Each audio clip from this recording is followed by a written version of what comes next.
ফতুয়া দেয় চা দোকানে বসে। আরে হুজুরের মধ্যে তো 13 ফেস। হেবটা কয় হুজুররাই তো দেশটার মধ্যে ফেস লাগাইয়া রাখছে। এক এক হুজুর এক এক কথা কয়। আমরা কোন দিকে যাবো?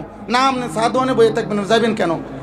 এখানে আপনার একটু পরে বন দিব, চা দিব, বিড়ি দিব, টেলিভিশন চলতে আছে, নর্তকী না আছে, আপনি অন্যদিকে যাইয়া কিনবেন।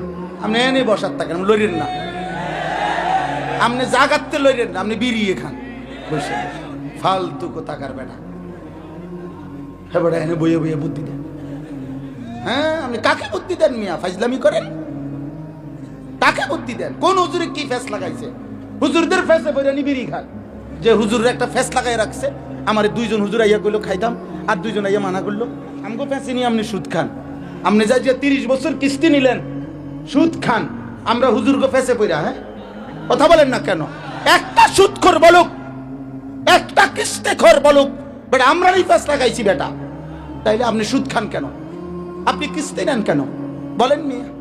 একজন, আমি তো চ্যালেঞ্জ করে বলছি মিয়া, কেউ রাগ হইলে হোক বেটা, একটা বাবা যে তার ছেলেকে প্রতিষ্ঠিত করতে গিয়ে হয় চাকরি, নয় ব্যবসা, নয় বিদেশ আপনি করতে গিয়ে যারা আপনারা 5 লাখ টাকা 12 লাখ টাকা সুদে নিলেন, কিস্তিতে নিলেন, যে হুজুর 12 লাখ টাকা সুদে কিস্তিতে নিয়া ফুলা বিদেশ পাঠাইছি, বাজারে দোকান নিয়ে দিছি, চাকরি লইয়া দিছি, তাইলে আল্লাহকে সাক্ষী রেখে আজকের এই হাজার মানুষ, অসংখ্য অগণিত মানুষের এই বড় মজমায় এখানে দাঁড়াইয়া আপনি মাইকটা হাতে নিয়ে বলেন যে আমি 12 লক্ষ টাকা সুদ নিছি, কিস্তি নিছি, জিফুতের লাইগা জীবনভর ওজনে কম দিয়া মিথ্যা বলে বাটফারি করে টাকা রোজগার করে এই বিল্ডিং বাড়ি জায়গা জমি করছি জিফুতের জন্য, এই আশায় যে আল্লাহ যেন আমারে আখিরাতে জাহান্নাম থেকে মুক্তি দেয়, আল্লাহ যেন ফুল আগুনের উসিলায়, জিফুত বউ বাচ্চার উসিলায় যেন আল্লাহ জান্নাত দেয়, এই আশায় আপনি এত মিথ্যা বাটফারি সিটারি করছেন।